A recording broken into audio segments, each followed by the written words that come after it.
રાજાનું શરીર ધરીને મેં જોયું,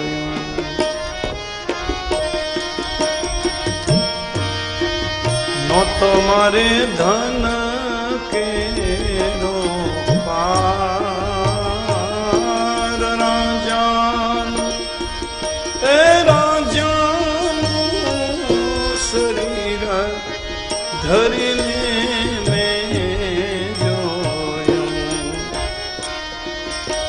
તો મારે ધન કેરો પાર, એટલા ધનથી આ જીવડાને ધરપત લાવી, લૂંટી ખાધો સઘળો સંસાર, મમતા મરેની એનું મારે શું કરું, ગુરુ મારા દીનના દયા ચિતને એ ચિતને ચડાવ્યા કોણે ભાઈ ચાકડે રે, ગુરુ હવે પકડી લેજો હાથ, મમતા એ મારી મમતા મરેની એનું હવે શું કરું,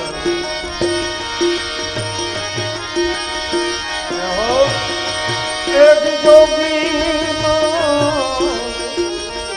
ધરીને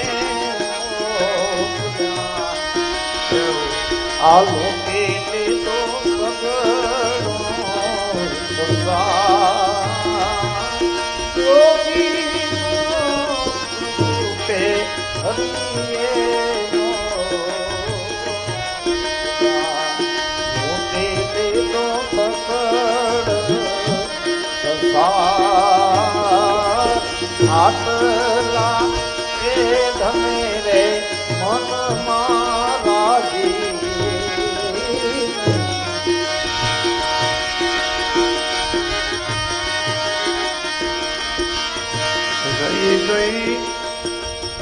દરિયાની અંદર માછલી હોય, દરિયાનું ઓછું પાણી છે અને છતાંય સ્વાતિનો વરસાદ પડે ત્યારે ઠેકી ઠેકીને બિંદુને પકડે, એટલે આખો દરિયો છે. હવે બિંદુમાં શું છે? માછલીનું રૂપ ધરીને મેં જોયું, કીધો મેં તો સમદરિયામાં એટલા જળથી આ જીવણાને ધરપત નાવી, રહી ગઈ મને સ્વાતિ નામેની વાટ, મમતા એ મરે નહીં એનું મારે શું કરું, વાલો મારો દીનનો દયા, મમતા મરે નહીં એનું મારે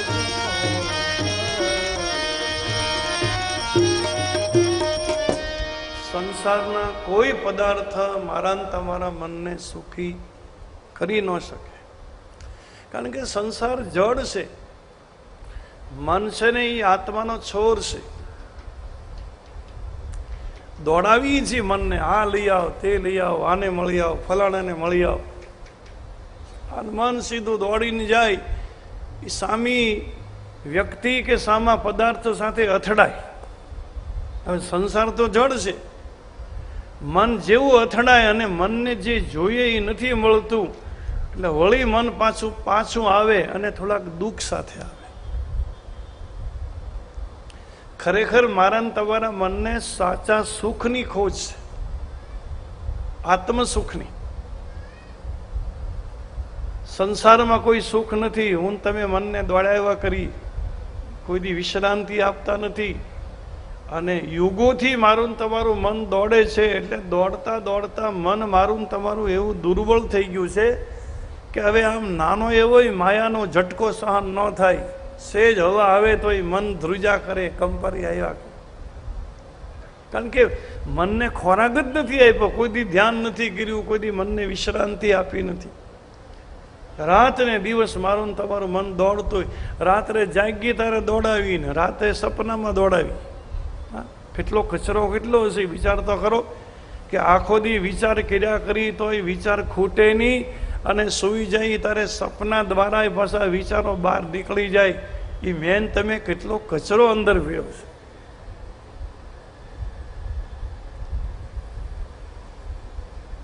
હરિસ્મરણ સિવાય અને ધ્યાન સિવાય મનને વિશ્રાંતિ ન મળે. કોઈ પદાર્થ મને તમને સુખી ન કરી શકે, કારણ કે તૃપ્તિ મનનો સ્વભાવ નથી. મનને કોઈની તૃપ્તિ થવાની, એ તો મારી તમારી સમજદારી અંદરથી ઊભી થાય હરિકૃપાથી, અને સંતોષની એક રેખા ફૂટે ને તો હું તમે આ સંસારમાં જીવી શકીએ. બાકી કરોડો રૂપિયા મળે ને અબજો રૂપિયા મળે, એનાથી હું તમે દુઃખી થવાના છીએ, એ ચોક્કસ વાત છે. સુખી નથી થવા. શાંતિ મળશે જ નહીં. ત્યાગમાં શાંતિ છે, સંગ્રહમાં શાંતિ નથી. કોઈ વસ્તુ પકડી લેવાથી શાંતિ નહીં મળે, છોડી દેવાથી શાંતિ મળશે.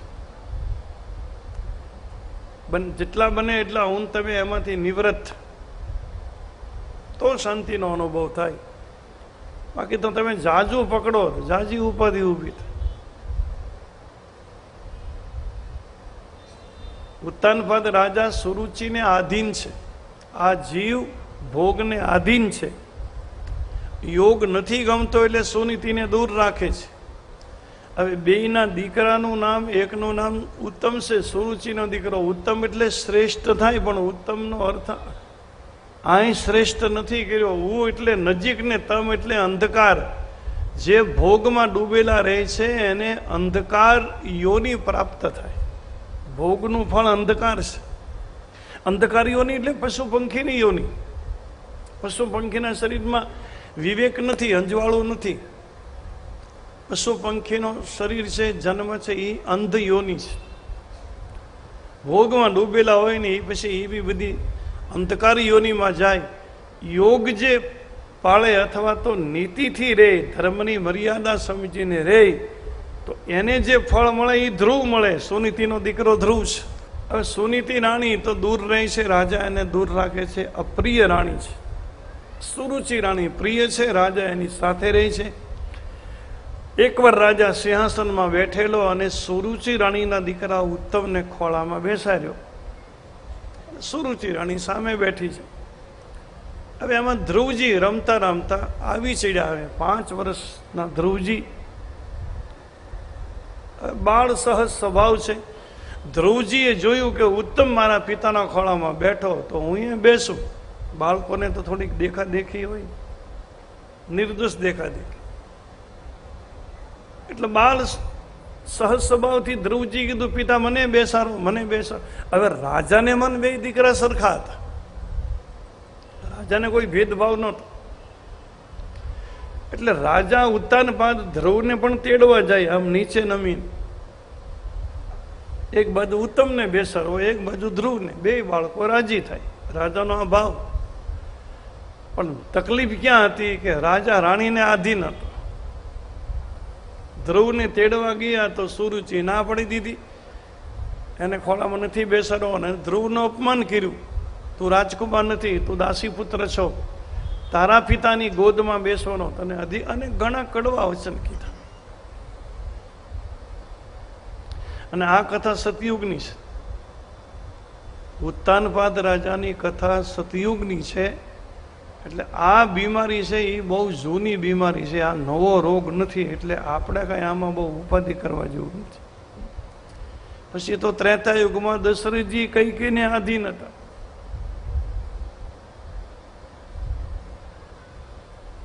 હવે ધ્રુવજીનું હૃદયને તોડ્યું છે. 5 વર્ષનો નિર્દોષ બાળક, રાજા કઈ બોલી શક્યા નહીં. ધ્રુવજી બિચારા રડે છે.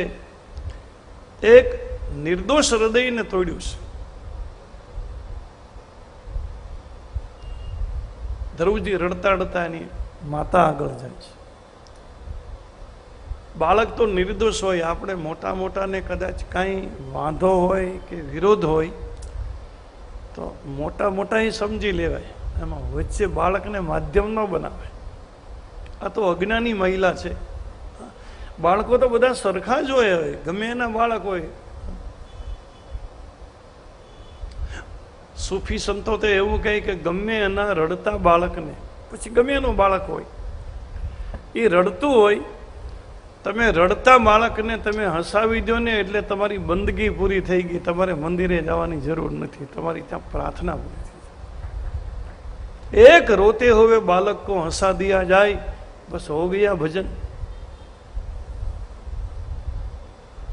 અને હું તો એમ કહું કે આપણે કોઈને રાજી કરી શકીએ ને, કોઈના પણ આત્માને તમે પ્રસન્ન કરી શકો કોઈ પણ રીતે. કોઈના આત્માને હું તમે રાજી કરી શકીએ એ પરમાત્માની પૂરેપૂરી પૂજા છે. બાકી બીજી કાંઈ સાધનની જરૂર નથી. અબીલ નહીં, ગુલાલ નહીં, કંકુ નહીં, ચોખા નહીં, કાંઈ જરૂર નથી. તમે કોકને પ્રસન્ન કરી દો ને, રાજી કરી દો. અને શાસ્ત્ર મને તમને આ કહે છે, ખાલી પેટ હોય ને કોઈનું, ખાલી પેટ તો 2 રોટીથી ભરવું સહેલું છે, એ બહુ અઘરું નથી. ખાલી પેટને તમે 2 રોટીથી ભરી શકો. બાકી જેના હૃદય ખાલી છે, જેને કોઈ આધાર આપવા વાળું નથી, જેના કોઈ હમદર્દી નથી, એવા નિરાધાર અને એકદમ એકલા અટુલા જે નાના માણસો છે, એના હૃદયને જો હું તમે પ્રેમથી ભરી દઈએ ને તો એ પરમાત્માની પ્રતિષ્ઠા થઈ ગઈ. કહેવાય મંદિર બનાવવાની જરૂર જ નથી. સાચું મંદિર તો એ છે.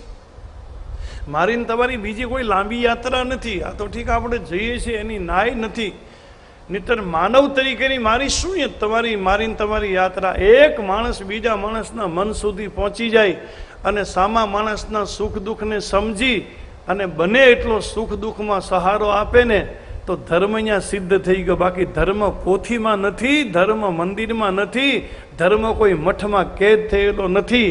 ધર્મ મારા ને તમારા હૃદયમાં છે. ધર્મને મારે ને તમારે આચરવો જોઈએ. બાપ કઈ એકલો પોથી ઠીક છે, આ તો ધર્મગ્રંથ છે, મંદિરમાં કેદ છે. ધર્મ મંદિરમાં છે, બહાર નથી. આશ્રમમાં ધર્મ છે, મઠમાં છે, ગ્રંથમાં છે. અરે રણછોડદાસજી મહારાજ ત્યાં રાજકોટમાં સિદ્ધ મહાપુરુષ, એને ઘણું સાહિત્ય લખ્યું. એમાં એણે એક દોહો લખ્યો છે કે મુક્તિ નહીં હે જ્ઞાન ધ્યાન મેં. કલયુગમાં મુક્તિ કોઈ જ્ઞાનમાં નથી, ધ્યાનમાં નથી. એ છોડી દો બધું. मुक्ति नहीं है ज्ञान ध्यान में, मुक्ति नहीं है पोथी में. पोथी को भी छोड़ दो. मुक्ति नहीं है ज्ञान ध्यान में, मुक्ति नहीं है पोथी में. बनादास तरीके एનું નામ લખતા, કવિતામાં એનું નામ बनादास तरीके. मुक्ति नहीं है ज्ञान ध्यान में, मुक्ति नहीं है पोथी में. बना अगर तू जो मुक्ति चाहे तो मुक्ति है गरीब की रोटी में. તારે મુક્તિ જોતી હોય તો ગરીબને રોટી, કોઈના ભૂખ્યા પેટને ભરી દે. બાપ એ એક યજ્ઞ જ છે. યજ્ઞમાં હોમવાનું છે સ્વાહા કરીને. તો જેના પેટમાં વિશ્વનર અગ્નિ બળે છે, ભૂખનો અગ્નિ બળે છે, એવા ભૂખ્યા માણસોને તમે ભોજન કરાવી દો, એના ઉદરના અગ્નિને શાંત કરાવો નહીં. મહાવિષ્ણુ યાગ થઈ ગયો કહેવાય, અતિરુદ્ર થઈ ગયો કહેવાય, મહારુદ્ર થઈ ગયો કહેવાય, અને લક્ષચંડી થઈ ગયો કહેવાય. મારે તમારે ક્યાં જવાની જરૂર? સાચો યજ્ઞ એ નથી. સાધન યજ્ઞ તો બહુ સ્થૂલ યજ્ઞ છે. જે જવ ને તલ ને ઘી ને હોમીએ ને તો બધા સ્થૂલ યજ્ઞ છે. સાચો યજ્ઞ છે. કોઈ જરૂરિયાતવાળા માણસને, નાના માણસને, સાધનહીન માણસને, અને આપણે સાધન સંપન્ન હોય, થોડા સશક્ત હોય તો તિલક કરવો એ ધર્મ નથી. માળા ગળામાં ફેરી રાખવી ને બજારે નીકળવી ધર્મ નથી. નાના માણસને તમે કાંઈ પણ મદદ કરી શકો, ભલે નહીં હું તો કહું સાધનથી મદદ ન કરો, પદાર્થથી નહીં, પણ એની પીઠમાં ખાલી હાથ ફેરો નાના માણસનું અને એને એટલું કહી દો કે કાંઈ તકલીફ હોય તું તારે કહેજે, મૂંઝાતો નહીં, પછી કાંઈ આપવાનું નથી ને એ કોઈ દી માગવાનો નથી, પણ તમે આટલો એના પીઠમાં હાથ ફેરવી દો ને એટલે એને એમ થઈ જાય કે અરે આવા બધા મોટા માણસ અમારી જેવા નાના માણસને આશ્વાસન આપે. તમે કાંઈ ન આપો ને તોય એ નાભીમાંથી તમને આશીર્વાદ આપે, અરે ભગવાન એનું ભલું કરે. ધર્મ આને આનંદ ધર્મ કહેવાય. તિલક તિલક ધર્મની, માળા ધર્મની. કોઈના હૃદયને તોડવું એટલે મંદિરને બાળવા જેવું પાપ છે. અને એમાંય નાના બાળકો, નિર્દોષ બાળક, એને આપણી સાથે કોઈ દ્વેષ નથી. અને આપણા મોટાને વાંધા ને વિરોધ ને ઈર્ષા ને દ્વેષ ને અને એમાં જો બાળકને માધ્યમ બનાવીએ તો એ મહાપાપ કહેવાય. એને જેવું કોઈ પાપ નહીં. ધ્રુવજી જાય છે રડતા રડતા, એની માતા એને પૂછે શું થયું, અને ધ્રુવજીએ બધી વાત કરી. હું મારા પિતાના ખોળામાં બેસતો હતો, મને સુરુચિ માતાએ, સાવકી માતાએ બધું મેણું માર્યું, મને એમ કીધું તું વનમાં જાન તપ કર, ભગવાન પ્રસન્ન થાય તો મારા પેટથી બીજો જન્મ લે તો તું તારા પિતાની ગોદમાં બેસી શકે.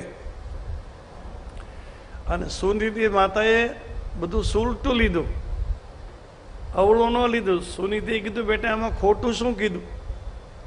અરે દીકરા તું વનમાં જા, હરિની આરાધના કર અને તને પરમાત્મા પ્રસન્ન થાય તો એક દીકરાવાળી મા તરીકે હું જગતમાં સફળ થઈ જાઉં. આ જગતમાં દીકરાવાળી માં એને જ કહેવાય જેના દીકરા હરિભક્ત હોય, સત્યના ઉપાસક હોય, કૃષ્ણ ભક્ત હોય, રામ ભક્ત હોય. એ માં જ કહી શકે હું દીકરાવાળી છું. નહીતર દીકરા તો પશુ પંખીએ જણે છે, ભેંસ નથી દીકરાને જન્મ આપતી પાડાને.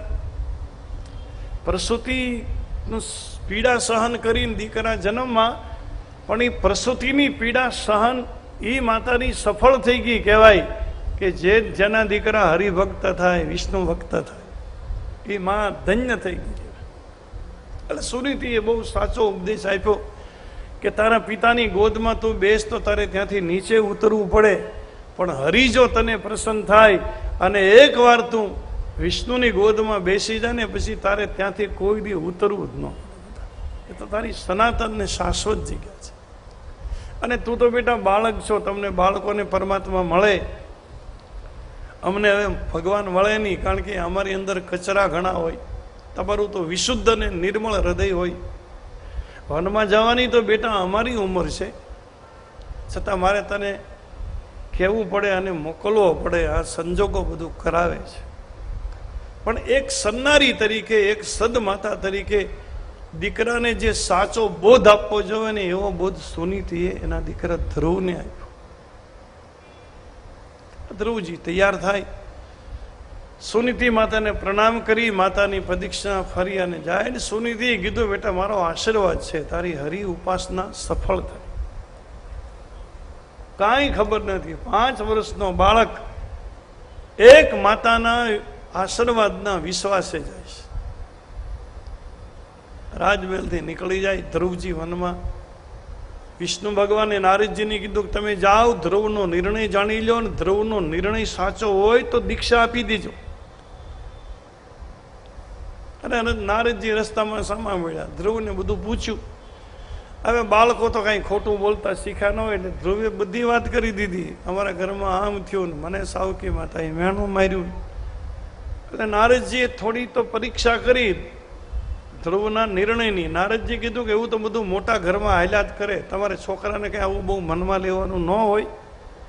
અને જા તમારે તો બાળકોને ખાવું પીવું અને ખેલવાનું હોય, રમવાનું, અને મોટું ઘર હોય, મોટું કુટુંબ હોય, એમાં આવું બધું મન દુઃખ તો થયા જ કરે. તું પાછો ફરી જા. અને ભગવાન એવા સસ્તા નથી કે તને મળી જાય. ધ્રુવજી કીધું હું પાછો નહીં ફરું, હું નીકળ્યો છું મારા બળથી નથી નીકળ્યો, હું જે નીકળ્યો છું એની પાછળ મારી માના આશીર્વાદનો બળ છે. હું મારી માતાનો આશીર્વાદ લઈને નીકળ્યો, મને મારી માથે વિશ્વાસ નથી, પણ મારી માના આશીર્વાદ માથે વિશ્વાસ છે કે મને જરૂર હરિ મળશે, અને હરિ નહીં મળે તો મારું શરીર પડી જશે, બેમાંથી એક થશે. હવે હું પાછો નહીં જાઉં. નિર્ણય જ્યારે અટલ જાણ્યો ત્યારે નારદજીએ માથા પર હાથ મૂકી અને દીક્ષા આપી. ઓમ નમો ભગવતે વાસુદેવાયનો મંત્ર આવ્યો. તો મધુવનમાં જાય છે, જ્યાં નિત્ય સાનિધ્ય હરિ, જ્યાં નિત્ય પરમાત્માનું શ્રી હરિનું સાનિધ્ય છે, યમુનાજીનો કિનારો છે, ત્યાં જઈને તું તપ કરજે. અને તપનું કઈ રીતે તપ કરવું એની વિધિ બતાવી. નારદજીને પ્રણામ કરીને ધ્રુવજી મધુવનમાં આવ્યા છે. યમુનાજીમાં સ્નાન કરી હૃદયમાં ચતુર્ભુજ નારાયણનું ધ્યાન ધરે છે અને 12 અક્ષર મંત્ર જપે છે. ઓમ નમો ભગવતે વાસુદેવાય, ઓમ નમો ભગવતે વાસુદેવાય. શરૂઆતમાં તો 2-3 મહિના કંદમૂળ ફળનો આહાર કર્યો.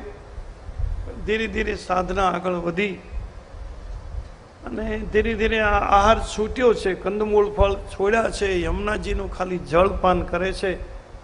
1 મહિનો એ રીતે વિતાયો અને છતાંય હરિ ના મળ્યા તો સાધના થોડીક ઉગ્ર બનાવી. યમુનાજીના જળનો પણ ત્યાગ કર્યો, ખાલી વાયુ ભક્ષણ કરે. અને પછી શરીર દુબળું પડ્યું, પણ તેજ વધવા લાગ્યું. ભજન સાચું હોય ને તો દેખાય, ભજન તો દેખાય માણસના જીવનમાં, સાધના હોય એ દેખાય. 5 મહિના વીતી ગયા પછી ધ્રુવને એમ થયું કે હજી મારી તપશ્ચર્યામાં કંઈ ખામી છે, હજી મને હરિ નથી મળ્યા. એટલે પછી તો એક પગમાંથી ઊભા રહી અને ઊંચા હાથ રાખી હૃદયમાં નારાયણનું ધ્યાન ધરી અને ઓમ નમો ભગવતે વાસુદેવાય. 5 વર્ષનો બાળક નિર્દોષ ભાવે અને માતાના વચનમાં સંપૂર્ણ વિશ્વાસ રાખી અને નારાયણને આરાધે. 6 મહિના પૂરા થયા.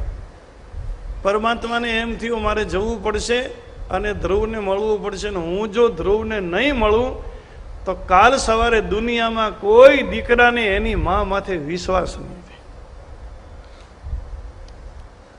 માતૃત્વનો બચાવ કરવા માટે મારે જવું પડશે.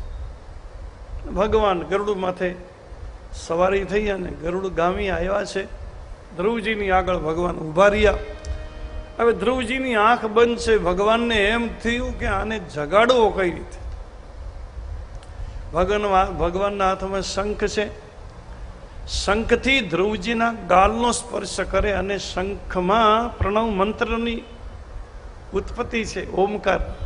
કારણ કે વાણીનું પ્રાગટ્ય ભગવાનના શંખમાંથી, સરસ્વતીનું પ્રાગટ્ય. કારણ કે ઓમકારનો ધ્વનિ સતત ગુંજા કરે, ઓમ ઓમ.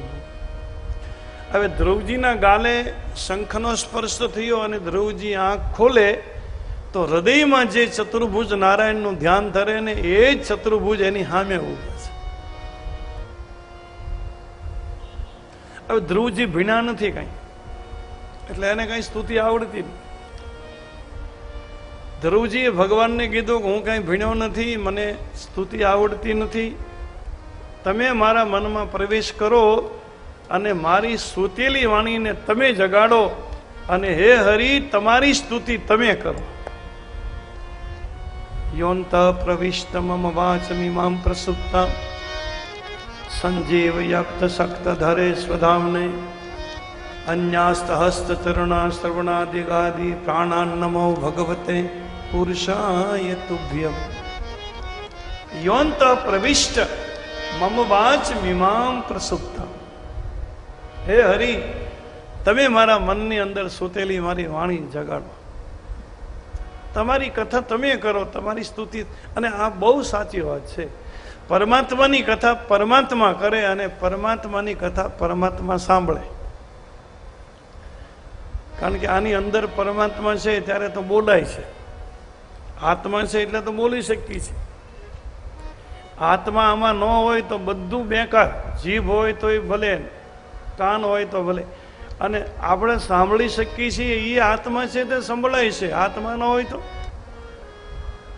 એટલે પરમાત્માની કથા પરમાત્મા બોલે છે ને પરમાત્મા સાંભળે છે. આમાં ફાયદો આપણને શું ખબર? આપણું જે શરીર છે ને એની અંદર ઘણા જન્મના કર્મના જાળા છે, માયાનો મહેલ છે. એ હરિકથા હું તો કહું કાન દ્વારા અંદર જાય, ભલે યાદ ન રહે. કોઈ માટલું હોય, માટીનું માટલું હોય, ભલે ફૂટી ગયેલું હોય, એમાં પાણી રહે નહીં, પણ ઘણા વખતથી પીડ્યું એમાં માટી ભરાઈ ગઈ હોય ને ઝાડા બાંધી ગયા હોય, પણ એમાં તમે જોરથી પાણી નાખી દો ને તો એ માટલામાં પાણી રહે નહીં, પણ માટી બધી ધોવાઈ જાય, ઝાડા ધોવાઈ જાય ને માટલું સાફ થઈ જાય. એમ હરિની કથા હરિ કરે ને હરિ સાંભળે, પણ આપણા આ માટીના જે માટલા છે આની અંદર જન્માંતરના મહેલ છે ને એ હરિકથાના પ્રવાહથી ધોવાઈ જાય અને મારું તમારું આંતરિક કલેવર નિર્મળ થાય. ઈશ્વરદાસજી લખે ને ઝાડ ટળે મન ગળે નિર્મળ થાય દે. આ તો ભાગ્ય હોય તો ભાગવત સાંભળીએ શ્રવણે લાગા પ્રથમ મેલ હળું અને પિતાંબર ગુરુ પાઈ. ભેદ મહારસ ભાગવત પાયો જીણ ફસાઈ.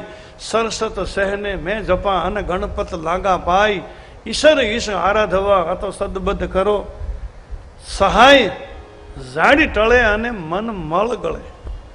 મારી જડતા તૂટે, મારી અજ્ઞાનતા તૂટે અને મનની અંદર જે મળ ચોંટી ગયો છે, જન્માંતરનો મળ. બહુ ચીકણું વાસણ હોય ને આમ તળીએ બળી ગયેલું ને કંઈક આપણે જે રસોઈ કરતા ને એ બળીને બેસી ગયું હોય, તળીએ ચોંટી ગયું હોય, તો એવા વાસણને સાફ કરવા 2 કલાક પાણીમાં પલાળવું પડે કુંડીમાં. એમ હરિકથાની સરિતા છે, ભાગવતની કથા, રામાયણની કથા, શિવ કથા એ સુભગ નદીઓ છે, સરિતા છે. અને મારા તમારા મનમાં કઈ જન્મની મમતા બળીને બેસી ગઈ છે, એ આ મનને હરિકથાની ગંગામાં અને કૃષ્ણ કથાની યમુનામાં મનને જો બોલી દેવામાં આવે તો મળ થોડોક એમાં જુદો પડે. ઝાડ ટળે અને મન મળ ગળે નિર્મળ થાય દે. ભાગ્ય હોય તો ભાગવત સાંભળીએ શ્રવણે લાગા પ્રથમ મેલ હળું અને પિતાંબર ગુરુ પાય. ભેદ મહારસ ભાગવત પાયો જઈને ફસાય. મારી ને તમારી દેહની શુદ્ધિ, ઇન્દ્રિયોની શુદ્ધિ, મનની શુદ્ધિ, બુદ્ધિની નિર્મળતા, બસ આ કથા ફાયદો કરે. બાકી કથા કરે પરમાત્મા ને કથા સાંભળે પરમાત્મા. હું ને તમે બધા નિમિત્ત છીએ, મારું ને તમારો દેહ આમાં ખાલી નિમિત્ત છે. મારી ને તમારી ઇન્દ્રિયોની વિશુદ્ધિ માટે આ કથા ગંગાનો પ્રવાહ છે, યમુનાની ધારા છે. ધ્રુવજીએ સ્તુતિ કરી, ભગવાને પૂછ્યું બોલ શું જોઈએ? ધ્રુવજી કે ખોળામાં બેસાડો. આ એમાંથી જ ઊભું થયું બધું. હવે વિષ્ણુને એમ કે હમણાં જો ખોળામાં બેસાડવું તો પછી ઉતારાય નહીં, અને એની માટેની ઘણી ઈચ્છા બાકી છે. આને મોટો કરવો, પરણાવવો, રાજા બનાવવો. એટલે ભગવાને ધ્રુવજીને કીધું હમણાં તો ઘરે જતો રહે, તારી માતાની બધી ઈચ્છા પૂરી કરજે અને પછી હું મારા ધામમાં તને બોલાવીશ, પછી મારી ગોદમાં બેસાડીશ. ધ્રુવજીના ગાલ માથે એક હળવી એવી ટપલી મારી અને ભગવાન અંતર્ધ્યાન બન્યા. ધ્રુવજી રાજમહેલમાં નગરીમાં પાછા આવે ને બધાને ખબર પડી ધ્રુવજીને ભગવાન મળ્યા. એટલે ધ્રુવજીનું બહુ મોટું સામિયું કર્યું, રથમાં બેસાડી આખી નગરીમાં ગલીએ ગલીએ ફેરવે છે, લોકો બધા વધાવે છે. કારણ કે એક સધાઈ જાય પછી બધું સધાય. એક સાધે સબ સાધ હે, સબ સાધે સબ જાય. એક પરમાત્મા પકડાઈ જાય ને તો જગત આખું પકડાય, બાકી જગતને પકડવા જાવ તો કાંઈ હાથમાં ન આવે. બધું પકડીએ તો બધું જાય, એક સધાઈ જાય તો બધું સધાઈ જાય. અને પછી તો રથ ફરતો ફરતો રાજભવનમાં આવે. રાજા છે, પેલી મેણું માર્યું હતું એ માતા છે સુરુચિ, અને ધ્રુવજીની માતા એ ઊભા. ધ્રુવને એમ કે પહેલા હું મારી માને જ પગે લાગુ. એટલે ધ્રુવજી એની માતાને પગે લાગવા જતા હતા, સુનીતિને. પણ એની માતાએ કીધું બેટા મને પહેલા નહીં, પહેલા સાવકી માને પગે લાગ. એને જો તને મેણું ન માર્યું હોત તો તને હરી ન મળત. એટલે તને હરી મળ્યા ને એ આનો આભાર છે. સજ્જન મહિલા છે. ધ્રુવજી પહેલા સુરુચિને પગે લાગે, પછી આમ શરમાણી ઘણું, બહુ ભોંઠી બહુ પડી. અરે છોકરો બિચારો ડાયો, મેં એના પિતાના ખોળામાં બેસવા દીધો નહીં, મેં એને રડાવ્યો, તોય બિચારો મને પહેલાં પગે લાગે, એની માને ના લાગ્યો. આ સમજાય ખરું, પણ બધી ટ્રેન છૂટી ગયા પછી, કોઈ ગાડી બાકી ન હોય ને બધી વહી ગઈ હોય પછી સમજાય છે. સમજી ગયા? સુરુચિ માતાને પગે લાગે ધ્રુવજી, હૃદય લગાડ્યો, અને માં બહુ રાજી થઈ કે દીકરા તે મારી કુખને ઉજાળી દીધી. બાપ, એક જનેતા તરીકે હું છાતી ઠોકીને કહી શકું કે હું દીકરાવાળી માં છું અને મારો દીકરો હરિભક્ત છે. પછી તો ઉત્તમને રાજગાદી આપે છે. રાજાન સુરુચિ રાણી જંગલમાં જાય છે. ઉત્તમ મોટો ભાઈ અને ધ્રુવ બંને ભાઈઓ રાજ કરે. યક્ષોની ચડાઈ થઈ એટલે ઉત્તમ યુદ્ધમાં જાય અને યુદ્ધમાં ઉત્તમ મરાઈ જાય છે. ધ્રુવજીને ખબર પડી કે મારા ભાઈને તો યક્ષોએ માર્યો છે, એટલે બધા ધ્રુવજી યુદ્ધ કરવા જાય. ઋષિમુનિઓ આવીને ધ્રુવજીને સમજાવ્યા કે ધ્રુવજી તમે હરિભક્ત છો અને હરિભક્તને યુદ્ધ શોભે નહીં. યુદ્ધ વિરામ કરાયું. ઋષિમુનિઓ ધ્રુવજીને લઈને રાજમાં આવ્યા. બ્રાહ્મણોને બોલાવી અને બ્રાહ્મણના મુખથી મંત્રોચ્ચારથી ધ્રુવજીનો રાજ અભિષેક કરવામાં આવ્યો અને હવે રાજા ધ્રુવજી બન્યા છે. હરિભક્તનો રાજ છે. પ્રજા બધી રીતે સુખી છે, બધા ધર્મને આચરે છે, કારણ કે રાજા ધર્મને પાળે છે. ધ્રુવજીએ 2 વાર લગ્ન કર્યા છે. 60,000 વર્ષ રાજ કર્યું ધ્રુવજી. અને પછી પરમાત્માના 2 વિમાનો ઉપરથી આવે છે. ભગવાનના ધામમાં જવાનો સમય થયો. મૃત્યુના દેવસા હાથ જોડીને ઊભા છે. ધ્રુવજીને કીધું કે હું તમને સ્પર્શી નહીં શકું, કારણ કે હરિભક્તને મૃત્યુ સ્પર્શી શકતું નથી. નમે ભક્ત પ્રણશ્યતિ. એટલે તમે મારા માથા પર પગ મૂકી વિમાનમાં બેસો. મૃત્યુના દેવના મસ્તક માથે પગ મૂકી અને ધ્રુવજી વિમાનમાં બેસે.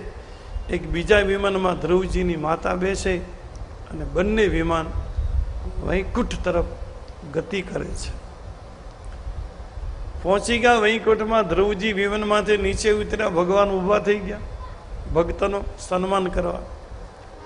ધ્રુવજી જઈ અને ભગવાનને પગે લાગે નીચે નમીને, અને ધ્રુવજી કાંઈ પણ બોલે એની પહેલા ભગવાને ધ્રુવજીને તેડી અને પોતાના ખોળામાં બેસાડી દીધા. એ જ્યારથી બેસાડ્યા તે આજની ઘડી સુધી ધ્રુવજી ભગવાનની ગોદમાં છે. મહાપ્રલય થાય ને, આખી સૃષ્ટિનો લય થાય. સૂર્ય ચંદ્ર તારા નક્ષત્રો પર્વતો બધું વિલીન થઈ જાય, કાંઈ ન રહે, બધું જળમય થાય. સૂર્ય ચંદ્રનો નાશ થાય, બાકી ધ્રુવના તારાનો નાશ ન થાય. પરમાત્માની ગોદમાં જે પહોંચી ગયા છે અને પરમાત્માની ભક્તિ કરનારાને કાળ લોપી શકતો નથી, એને મૃત્યુ મિટાવી શકતો નથી, એનું મૃત્યુ હોતું જ નથી. એ સનાતન છે, શાશ્વત છે, પરમેનન્ટ છે. સપ્તર્ષિના જે તારા છે, 7 ઋષિના તારા ધ્રુવના તારાની પ્રદક્ષિણા કરે. વિષ્ણુ ભક્તિ કરે ને એની પ્રદક્ષિણા આ દેશના ઋષિઓ કરે છે. ધ્રુવજીને સનાતન સ્થાન મળ્યું. એના વંશમાં એક વેન કરીને રાજા થયો. એ થોડોક દુરાચારી રાજા. ઋષિમુનિઓએ વેન રાજાને પદભ્રષ્ટ કર્યા છે. એના શરીરને મથવામાં આવ્યું, મંથન કર્યું. એટલે વેન રાજાના શરીરનું મંથન કરતા કરતા પૃથ્થકરણ કરતા જે પુરુષ પ્રગટ્યો એનું નામ પૃથુ રાજા પાડવાનું. અને પૃથુ રાજા ભગવાનનો અંશાવતાર છે. ફરીવાર મંથન કર્યું તો અર્ચા નામની એક કન્યા પ્રગટી, એ લક્ષ્મી સ્વરૂપા છે. ઋષિમુનિઓએ પૃથુ રાજાનો રાજ્યાભિષેક કર્યો. પૃથુ રાજાએ ધરાદોહન કર્યું. ખેતીની શરૂઆત એને કરી. એની પહેલા જગતમાં કઈ ખેતી હતી નહીં, અને કઈ રીતે કિસાની થાય, ખેતી કેમ થાય એ કોઈને ખબર જ નહોતી. અને પૃથ્વી ખાડા ટેકરાવાળી હતી, આવી આવી આમ લેવલવાળી પૃથ્વી નહોતી. એ તો પૃથુ રાજાએ આખી પૃથ્વીમાં મોટે ભાગે લેવલિંગ કર્યું છે. અમુક જ જગ્યા પર્વતવાળી છોડી દીધી, બાકી પૃથ્વીરાજાએ આખી પૃથ્વીમાં લેવલિંગ કર્યું અને પછી એમાં બીજ વાવ્યા, ઉપરથી વરસાદ થયો અને એક કણના અનેક કણ બનીને મળ્યું પાકવા. એટલે આ જગતમાં ખેતીની શરૂઆત પૃથ્વીરાજાએ કરી અને ખેતીનો વિકાસ બલરામજીએ. પૃથ્વીરાજાના રાજમાં પ્રજા સુખી, પછી એના વંશમાં પુત્રો થયા, એને રાજગાદી આપી અને જીવનના ઉપસંહારમાં પૃથ્વીરાજા જંગલમાં જાય છે, નદી કિનારે બેસી નારાયણનું ધ્યાન ધરે. સનકાદિક મહાત્માઓ પૃથ્વીરાજાને મળે છે અને સનકાદિક મહાત્માએ બ્રહ્મ વિદ્યાનું દાન કર્યું. પૃથ્વીરાજા બ્રહ્મ વિદ્યા પ્રાપ્ત કરી અને શરીર છોડી અને પરમાત્માના ધામમાં જાય છે. અને ભાગવતનો ચોથો સ્કંદ વ્યાસ ભગવાન અહીંયા પૂરો કરે છે.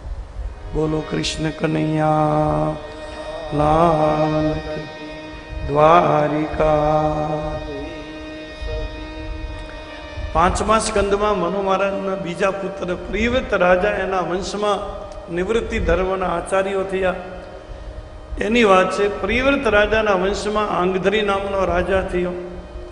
આંગધરી રાજાના વંશમાં નાભી નામનો રાજા થયો.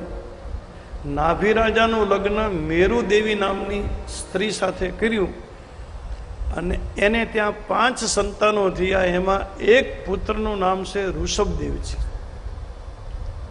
અને જૈન ધર્મના સૌથી પહેલા આચાર્ય ઋષભદેવ, પાલિતાણા છે ને જૈન, જેને આદિનાથ કહેવામાં આવે, ઋષભજી કહેવામાં આવે. 24 તીર્થંકરમાં પહેલા ઋષભદેવજી થયા અને 24મા તીર્થંકર મહાવીર સ્વામી થયા. 2500 વર્ષનો આ જૂનો ધર્મ છે જૈન ધર્મ. અને મહાવીર સ્વામીનું નિર્વાણ બિહારમાં પાવાપુરીમાં થયું ને એનું શરીર શાંત થયું. પણ જૈન ધર્મ સનાતન ધર્મનો ફાંટો છે. આપણે જે વાત કરી કે મનુ મહારાજને દીકરા પ્રિયવ્રત રાજા, એના દીકરા આંગધરી રાજા, આંગધરીના દીકરા નાભી રાજા, નાભી રાજાની પત્ની મેરુ દેવી. તો આદિનાથ છે પાલિતાણા, એના મા બાપનું નામે એ જ હતું, નાભી રાજા મેરુદેવ. નિવૃત્તિ ધર્મ છે. અને ઋષભદેવજી થોડો સમય રાજ કરે છે, પછી એના વંશમાં એક પુત્ર થાય ભરતજી. ભરતને ગાદી આપીને ઋષભદેવજી વનમાં જાય છે. પણ પરમહંસ યોગી છે. ઘૂંટણ સુધીની ખાડી એક કપડું પહેર્યું છે, આખું શરીર ખુલ્લું છે અને એની મસ્તીમાં ફરે છે. માન અપમાન, ભૂખ દુઃખ સુખ કાંઈ નહીં. જે ગામના પાદરમાંથી નીકળે તો છોકરા પાછળ દોડે, ગાંડો નીકળ્યો, છોકરા પથ્થર ફેંકે, ધૂળ ઉડાડે, પથ્થર લાગે શરીર માથે અને એમાંથી જખમ થાય, લોહી નીકળે. તો ઋષભદેવજી એવું માને કે હશે આ દેહના કોઈ દંડ હશે, શરીરના દંડ શરીર ભોગવે, એમાં મારે શું લેવા દેવા? હું થોડો શરીર છું, હું તો આત્મા છું. આ અવસ્થા કોઈ ભલા કે કોઈ બુરા કે, ભલા બુરા જો કોઈ કહે,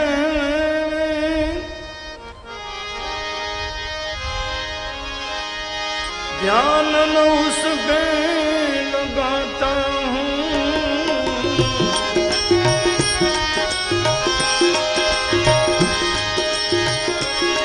ये भला बुरा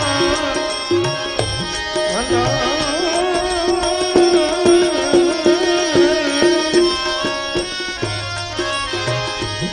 भला बुरा जो कोई कहवे तो ध्यान न उस पे लगाता हूँ,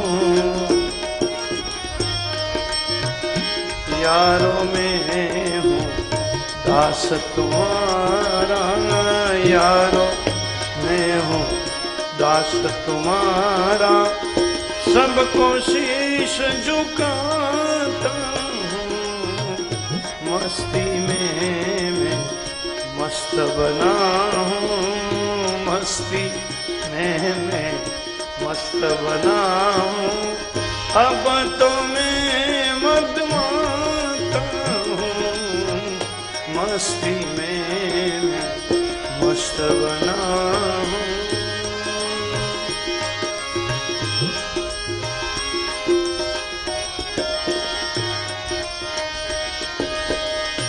રાજા રંગ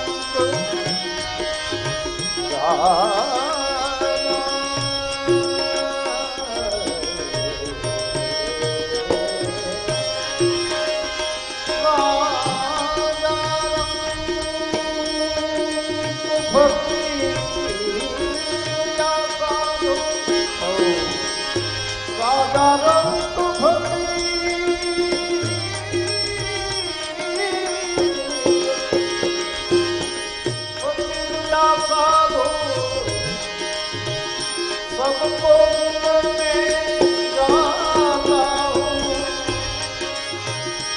गुरु कृपा से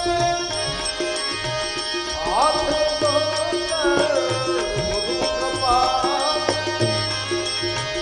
हाथ जोड़कर सबको शीश झुकाता हूँ. भक्ति में मस्त बनाओ. अब तो मैं मदमाता हूँ. मस्ती में मस्त बनाओ.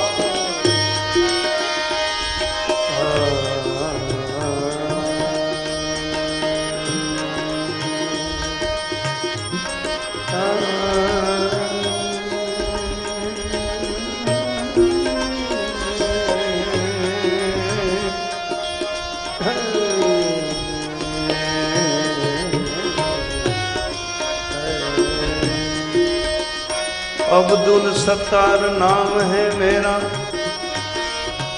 दास सत्तार कहलाता हूँ. हे अब्दुल सत्तार नाम है मेरा, नाम है मेरा, हे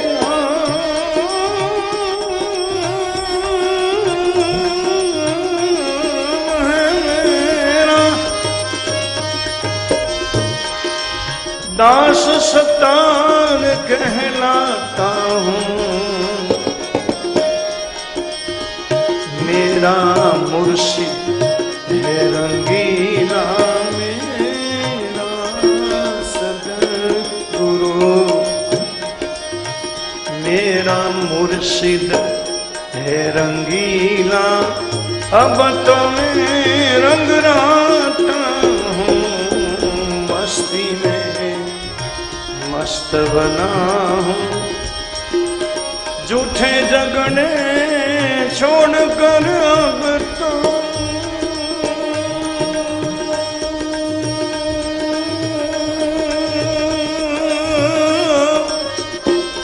झूठे झूठे झूठे झूठे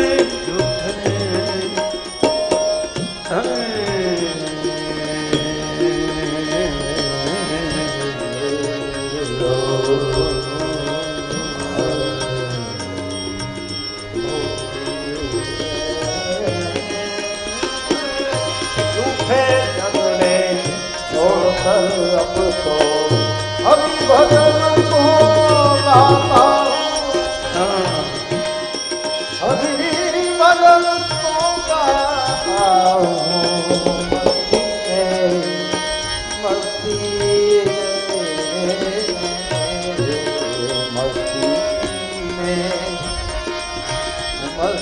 में मस्त बनाओ. अब तो मैं मदमाता हूँ. मस्ती में मस्ती.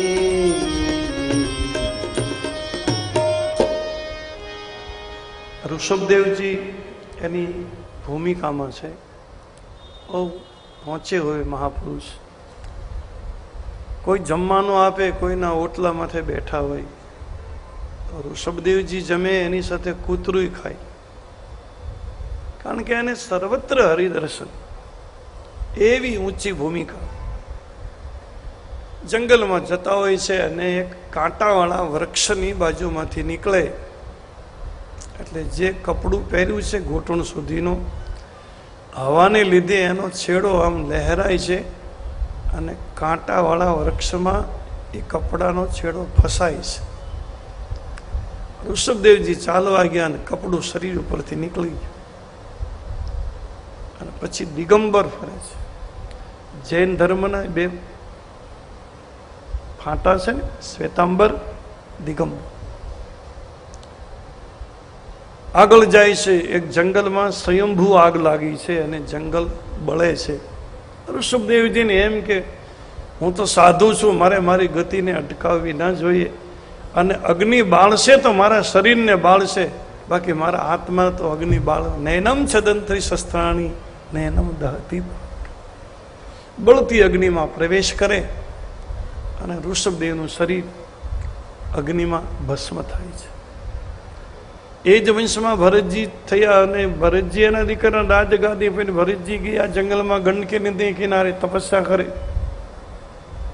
આ ગંડકી નદી નેપાળમાં છે, કાઠમંડુમાં.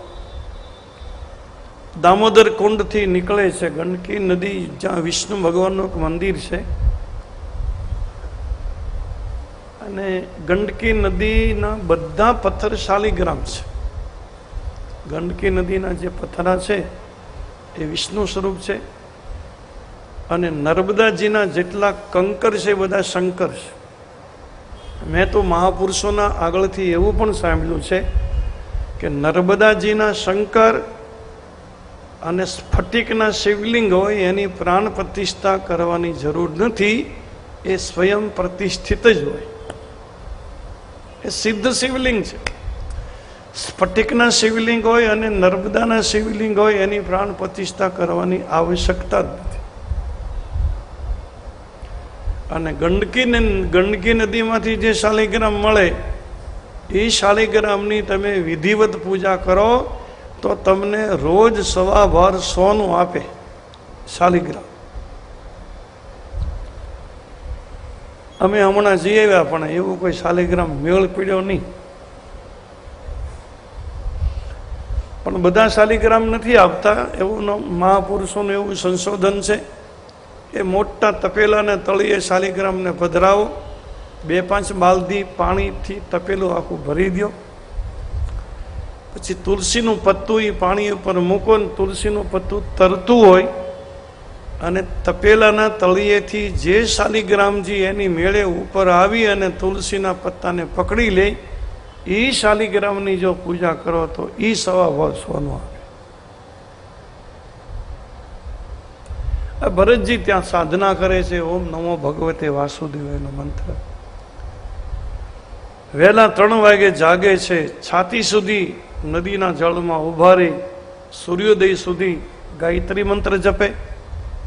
સૂર્યોદય થાય, સૂર્યને અર્ઘ આપે, સૂર્ય નમસ્કાર કરી અને ભગવાન શાલિગ્રામને સ્નાન કરાવે, ચંદન અર્ચા કરે, અને પછી આખો દિવસ ઓમ નમો ભગવતે વાસુદેવ. આવી હતી સાધના. એકવાર સાંજના બેઠા હોય છે, એક સગર્ભા મરગલી જળ પીવા આવે. સિંહની ગર્જના થઈ અને મરગલી ભયભીત બની અને નદીના પ્રવાહને ઓળંગે છે. પણ શરીર ભારે છે મરગલીનું અને હદ કરતા વધારે બળ થઈ ગયું એટલે અધવચ્ચે આવતા પ્રસૂતા થઈ ગઈ. નદીના પ્રવાહને ઓળંગતા, વહેણને ઓળંગતા અધવચ્ચે પ્રસૂતા થઈ એટલે મરગ બાળક જળમાં પીડ્યું. મરગલી સામે કિનારે પડી અને જેવી મરગલી સામે કિનારે પડે એની સાથે એ નિષ્પ્રાણ થઈ ગઈ, એનું મૃત્યુ થઈ ગયું. અને ભરતજી આ બધું જોટે બેઠા બેઠા જોવે છે. ભરતજીને એમ કે એક સાધુ તરીકે મારું ધર્મ છે, મારે બચાવવું જોઈએ. એટલે માળા નીચે મૂકીને ભરતજી સીધા જળમાં પીડ્યા. મૃગના બચ્ચાને ઉઠાવીને મરગલી આગળ લઈ જાય તો મરગલી મૃત પાય છે. ભરતજીને એમ કે હવે તો મારી જ જવાબદારી, આ બિચારું નવજાત બાળક મૃગનું કુટિયામાં લાવે છે. હવે તાજું જન્મેલું મૃગ બાળક દૂધ સિવાય બીજું કાંઈ પીવે નહીં અને ઘાસ ખાતા તો આવડે નહીં, એટલે કુટિયામાં સુરક્ષિત રાખી કમંડળ હાથમાં લઈ અને ભરતજી દૂધની તલાશમાં જાય. જંગલમાં કોઈ બકરા ચરાવતા હોય, ઘેટા ચરાવતા હોય એવા ભરવાડ રબાડી ભાઈ અને સવાર સાંજ આ ભરતજીની હવે પ્રવૃત્તિ થઈ ગઈ. સવારે જાય તો બપોરે ત્યાંથી દૂધ લાવે, મૃગના બાળકને પીવરાવે, પાછા બપોર પછી જાય તો સાંજે લાવે. હવે આમ કરતાં કરતાં 15-20 દિવસ, મહિનો દિવસ થયો એટલે મૃગનું બાળક મોટું થયું. અને પછી તો મૃગ બાળક એના સ્વભાવ મુજબ ઘાસ ખાતા શીખી ગયું. તો વન્ય પ્રાણી છે. ભરતજી હવે છોડી દેવું જોઈએ. અત્યાર સુધી તો ભરતજી બરાબર હતા, પણ ભરતજીને એમ કે આનું બિચારાનું કોઈ નથી, હું જેનો એક છું, આને હું છોડી દઉં તો કોઈ હિંસક પ્રાણી મારી નાખે, કોઈ શિકારી એને શિકાર કરી નાખે. એની મા તો મરી ગઈ છે, મારે આધારે છે. હવે ભગવાન એટલા બધાનું ધ્યાન રાખે, આપણે બધાને બચાવી. બસે શેર મન में महामस्त मन में उसे तीन दिन में को रोजी मिलाता चखर खोर बंसी सुकर नित गुजारे फिकर कर उसी को खुदा लम खिलाता मतंगन को मंदे को कीड़ी को गंदे परंदे कुसंदे सबंदे जिलाता मुरा दन कहे जो सही करके देखा खुदा ने किया सो अकल में न आता. खुदा है खरा दी अकल उसमें जादी वो आदि अनादि का करता कहाया पवन आग पानी सो मिट्टी मिलानी एक रुदम की निशानी से आदम बनाया किया कान नाशा चश्मा का तमाशा एक जुबा का खुलासा दो कलमा बढ़ाया मुरादन કહે જો સહી કરકે દેખા ખુદા ને કિયા સો. હવે આખા જગતનું ભગવાન ધ્યાન રાખે છે, આપણે બધાને બચાવી શકીએ. પણ ભરતજીની આ મમતા હતી, આસક્તિ. અને પછી તો મૃગના બાળકમાં એવી મમતા લાગી કે ભરતજી ભજનમાં બેઠા હોય, ભગવાનની પૂજામાં, અને મૃગનું બાળક દેખાતું બંધ થાય તો ચિંતા કરે, અરે ક્યાં જતું રહ્યું હશે, અરે દૂર ન નીકળી જાય, એને કોઈ મારી ન નાખે. એટલે એ પૂજા ને માળા પડતી મૂકીને મૃગના બાળકને ગોતવા જાય. આસક્તિ હરિભજનમાં વ્યવધાન થઈ. આમ કરતા કરતા ભરતજીનો છેલ્લો સમય આવ્યો. હવે મૃત્યુનો સમય છે. મરતી વખતે હરિને યાદ કરવા જોઈએ, એને બદલે ભરતજી હરણને યાદ કરે. અરે હું હતો ત્યાં સુધી સારું હતું, મેં ધ્યાન રાખ્યું, હવે હું જાઉં છું, પછી આ મૃગનું શું થશે. એને કોઈ આમ હરણના મૃગના ચિંતનમાં ભરતજી શરીર છોડે છે.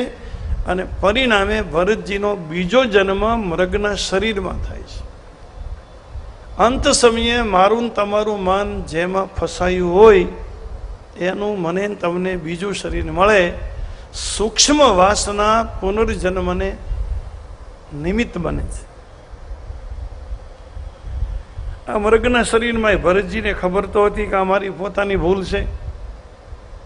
એટલે મૃગના શરીરમાં નદીમાં 3 વાર સ્નાન કરે, એકાદશીને દિવસે ઉપવાસ કરે, ઘાસ ન ખાય, ઋષિમુનિઓ સત્સંગ કરે તો દૂર બેઠા બેઠા સાંભળે. આ મૃગના શરીરમાં બધું કરુણાથી. હવે એ શરીર પૂરું કર્યું અને ભરતજીનો ત્રીજો જન્મ એક બ્રાહ્મણને ત્યાં થયો અને 5મું બાળક ભરતજી થયા. પણ હવે તો ભરતજી સમજીને આવ્યા હતા, એટલે એને નક્કી કર્યું કોઈ સાથે વાત જ નથી કરવી. હું વાત કરું તો સંબંધ બંધાય, નવું કર્મ ઊભું થાય. હવે નવું કોઈ કર્મ ઊભું કરવું નથી, જે કર્મ છે એ ભોગવીને પૂરા કરવા છે. હવે આ સંસારમાં બીજો જન્મ લેવો નથી, આ મારો છેલ્લો જન્મ છે. હવે કોઈને માં નથી બનાવી, કોઈને બાપ નથી બનાવવો, કોઈના ઉદરમાં સૂવું નથી, અને કોઈ માતાનું દૂધ પીવું નથી, એવો સંકલ્પ કર્યો. અને જોવામાં મંદ બુદ્ધિના બાળક લાગે. માતા પિતાએ ભણાવવાની કોશિશ કરી, પણ ભરતજી ભણ્યા નહીં. એ ભણીને જ આવ્યા હતા, સાચું જ્ઞાન લઈને જ આવ્યા હતા. લૌકિક વિદ્યા કે લૌકિક ભણવાનું હતું નહીં. ધીરે ધીરે 4 ભાઈઓ હતા મોટા. માતા પિતા જ્યારે કાળ ધર્મને પ્રાપ્ત થયા, 4 ભાઈઓએ સંપત્તિના 4 ભાગ પાડ્યા. ભરતજીને કાઢી મૂક્યા. અને ભરતજીને તો આ કામ હતું. ભરતજી જંગલમાં ફરે છે, પરમાત્માનું ચિંતનમાં છે. અને અલમસ્ત શરીર, ભરતજીનું શરીર અલમસ્ત. હરિભજન છે ને આત્માનો ખોરાક છે. અન્ન જેમ શરીરનો ખોરાક, એમ હરિભજન આત્માનો ખોરાક. અને જો હરિભજન સાચું થતું હોય તો આત્માનો આનંદ વધે, આત્મા વિકસિત થાય, અને દેહના ધર્મ એની મેળે વિરામ પામે. જેના આત્માનો આનંદ વધે ને એના પછી ઇન્દ્રિયોના ધર્મ વ્યાપે નહીં. એને ભૂખ ના લાગે, તરસ ના લાગે, આળસ ન આવે, પ્રમાદ ન આવે, નીંદર ન આવે, આ બધું ઓછું થઈ જાય. દેહના ધર્મો, આત્મા જેનો આનંદિત હોય, જેમ જેમ હરિભજન વધે. પરીક્ષિત રાજા ગંગા કિનારે બેઠા ને તોય એણે 7 દિવસમાં ગંગાજળ પીધું નથી.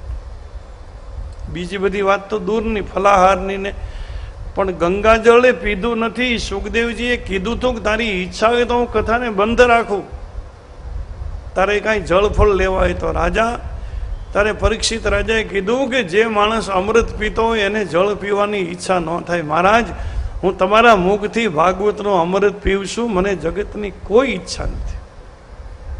અને મહાપુરુષોનું તો ભોજન જ સત્સંગ હોય ને, ભજન એ જ એનું ભોજન. એટલે તો સવા ભક્તે બહુ સારું લખ્યું.